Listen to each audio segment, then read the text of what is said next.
So what we're going to move on to next is this picture. Okay. So what I want to get across for you in this last few sort of minutes of this workshop is that leadership really is a journey. It's not actually something you should kind of, sounds really strange because you guys have come to an introduction to community leadership, but that shouldn't be your aim. Your aim shouldn't be to actually be a leader. What do you think your aim should be? What do you think, Aisha?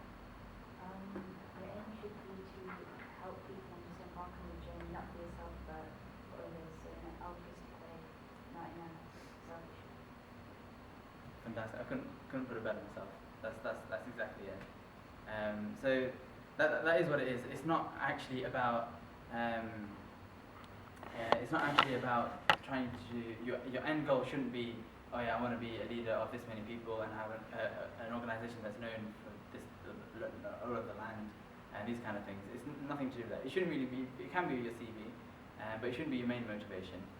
It's more about what we talked about in the initial, the energy, the passion. So, and do you remember when we talked about the green and we said that really to be courageous is to do justice to yourself, because what it means to be courageous is that you have beliefs and you have the values and you probably know what's best and you can actually work towards it, but there's something stopping you, and it's justice to yourself because you're actually acting on those beliefs, so it makes sense.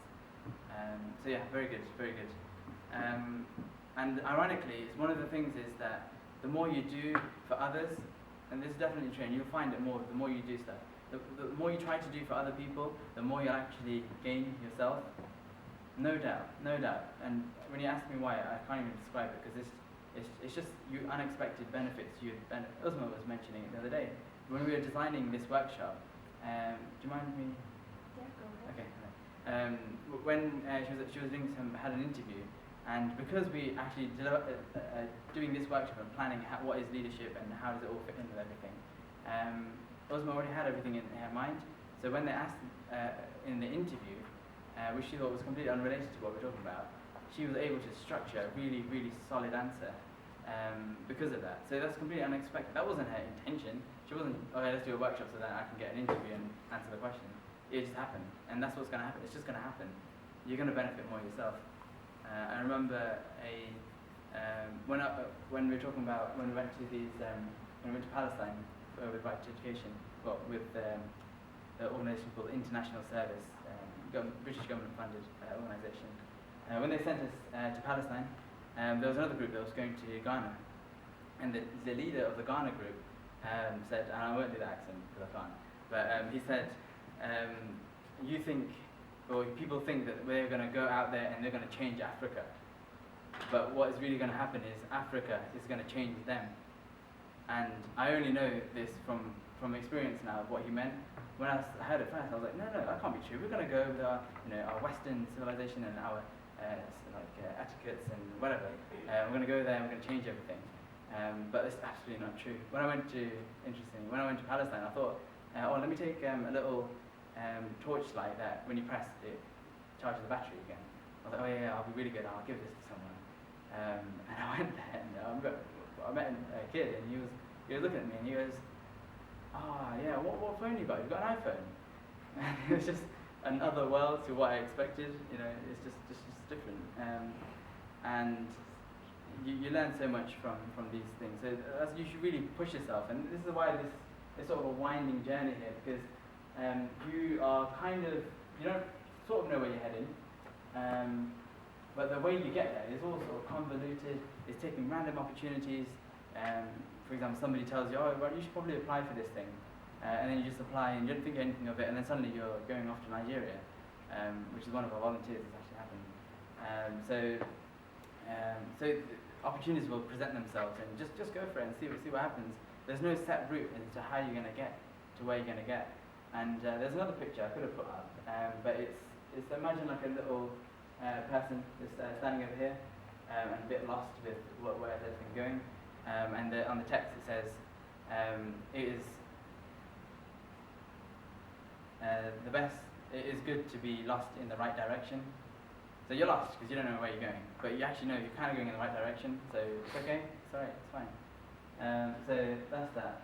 Let me see if there's any other points I want to cover. Yeah. So a journey. What do you do in a journey? You're actually moving. You're traveling. It's dynamic. You're not actually just stationary. You don't just do something and then like get a little qualification or something in leadership and management, and then that's it. You're a leader and a manager or whatever. It doesn't work like that.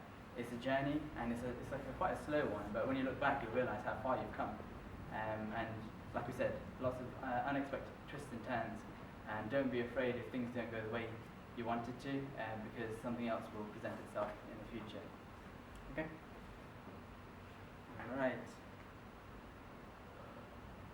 And yeah, I've covered everything I wanted to cover. So the next slide is this one. So we're going to go through some quotes.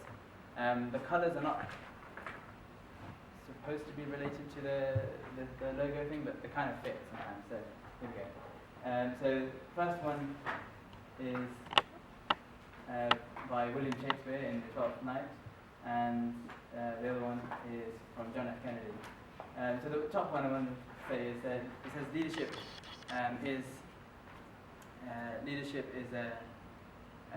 and learning are indispensable to each other, and that's absolutely true. You can't become a leader because if you can't absorb new information and assess what you're doing and improve yourself, it's impossible. You have to be willing to change what your previous thoughts were and change the way you're going to do things, because later that's what's actually going to allow you to develop as a leader that people will see you as.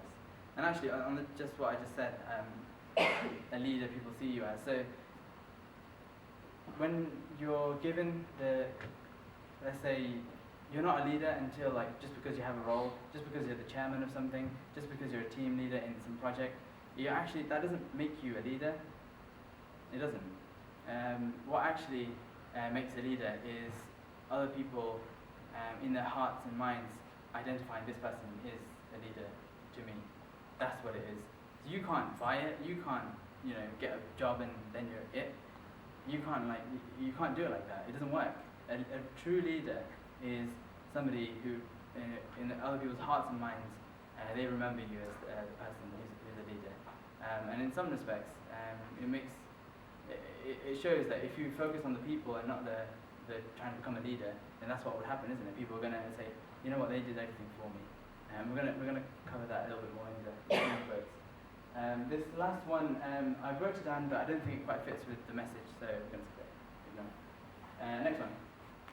So this one is by Prophet Muhammad, and this John Adair wrote a book, and it's the leadership of Muhammad.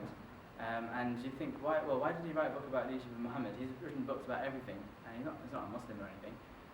Why would he write this? Well, he has identified, and a lot of people have, Muhammad, whether you believe in him or not, was an incredible, absolutely incredible leader. In some books on leadership, of the top 100, this book called Top 100, he's the top of all the leaders, everybody you could think of. I'm thinking it's some sort of study. 100 most influential people. Yeah. They put Prophet Muhammad right at the top. So why this? And why did I put this quote here? So this is what actually on his front page of this book that he wrote about leadership of Muhammad. It says this: on a journey, the leader of the people is their servant. And there's so much to this one little sentence, and there's so much to it. So first thing it identifies that leadership is a journey, and it's a journey with lots of people. And the other thing it identifies is this bit, which is like almost a striking word to have in talking about leadership. Servant. No, that's not what we think. Surely the leader is the one who commands everyone, who tells people what to do. That's what we think, right? But in this he's saying the leader is actually the servant of the people. And when you think about it a little bit further, it's actually true. For example, let's take the example of a shepherd and their flock. And when I say this example, don't think of the shepherd as something different to the flock. I'm not saying the shepherd is a different kind of person. Don't let it override the idea that everybody has a leader within them when I say this example. So, okay, shepherd and some flocks. The shepherd walks around and the flocks sort of follow him. or her, and then they go to wherever they need to. So why do they follow him? Why do they follow? Is it because the shepherd had a master's in agricultural, and a welfare of sheep and something? Do they realize he has this qualification? Is it because they call him a shepherd that these sheep follow? The sheep follow the shepherd. Why is it?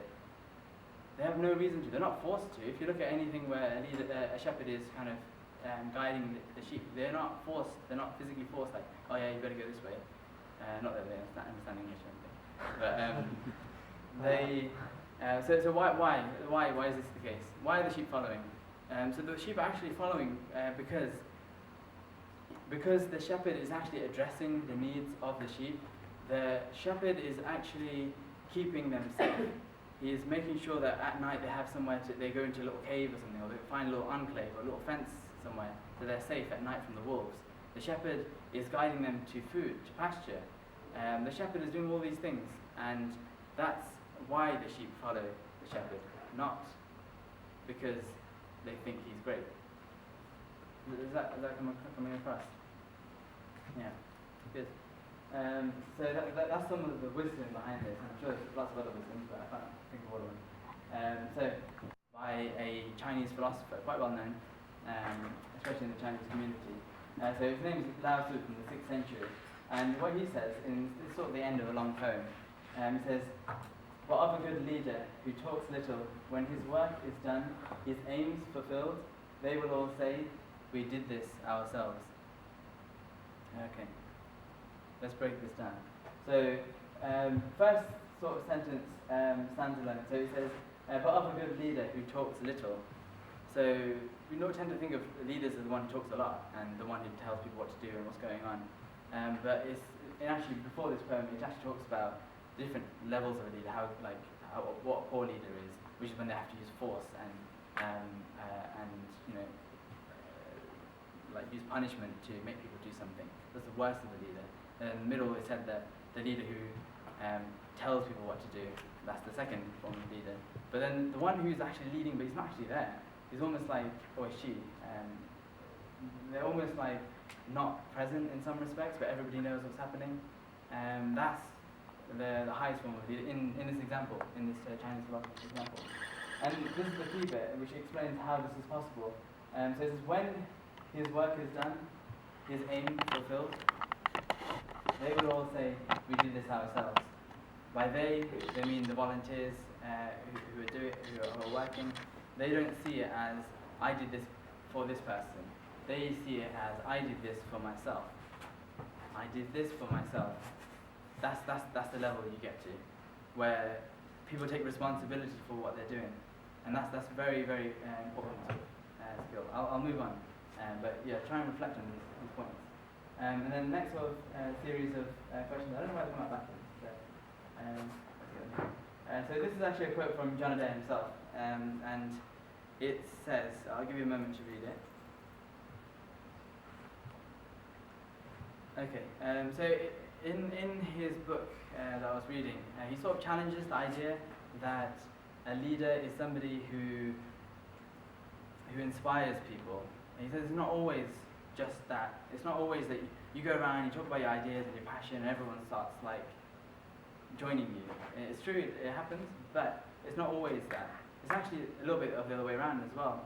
You have a group of people, and they need somebody to come step forwards, and they need somebody to take responsibility, and you just happen to be that person. So in some respects, you wouldn't have done it if they didn't need you to do it. So there's an interlink between these two.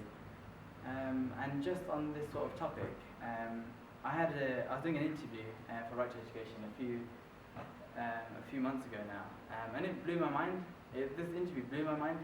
There's a young girl we were interviewing for some position, and she actually, I explained what Right to Education was, why we do what we do, and then we went into the interview.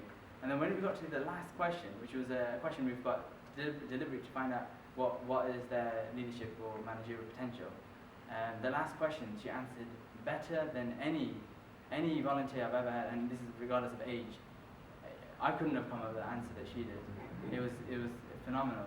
And what she said was, she actually, through answering that, she absorbed what I said at the beginning and applied it to the question at the end, and then came out with things that I hadn't even thought of, and that no other volunteer I've interviewed a lot of volunteers, and none of them would say these points. And she's 16, and she was telling me that she's doing a course in radiography, but she's not smart enough to do what she wants to do, which is something else.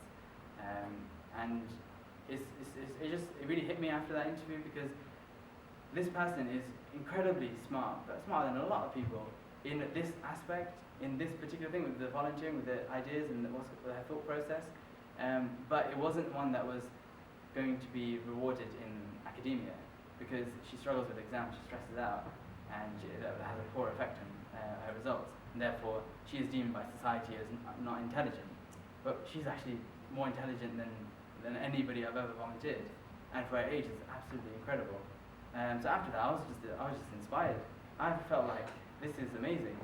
We need to keep doing what we're doing, because we need to identify more people who have so much potential within them, who are sort of not aware of it. And that's exactly why Right to Education's sort of motto is to guide young people to realise and reach their potentials. That's why we do it, and that just inspired me again to put more effort into what we're doing, because it's easy for things to get stagnant and slow, but it really energized me. So that's that point. So that's inspiration is often mutual. The next one is, as you are, your rulers will be. And this is an Arab proverb. And I'll put this one in because it's just relating more about that sort of relationship between somebody who's a leader of a people and the people themselves. And it's actually, if you've got, this is kind of more sort of advanced, but it's not beyond. If you've got a group of people who are distrusting of everything, so that they don't trust anybody else to do anything, then you get sort of almost like a self-centered society. And this could have been developed from harsh economical conditions or something has made them distrust each other. There might have been segregations and schisms in the culture or whatever. And that has created this atmosphere. And the point is that the leader will actually have sort of characteristics from that group. So let's take another example. So another society is really forward-thinking, let's take Germany, for example. Germany, I lived there for a few months with my auntie, and I realized how eco-minded they are. So they're always thinking about sustainability, about how things can be quite useful, and this. And it was really inspiring because they're all thinking something, and lo and behold, there's one of the leaders in sort of the eco side. They've got so much renewable energy, they're almost sort of self-sufficient themselves, energy-wise. So the people have this shared idea, and actually what it leads to is projects and things in this field. So it's really important when we're talking about identifying the community that you're working with, to find out what makes them tick and what their motivations are and what their strengths are, so that you can build into them. It's not somebody convincing everybody else that their idea is the best. Is that message going to come across?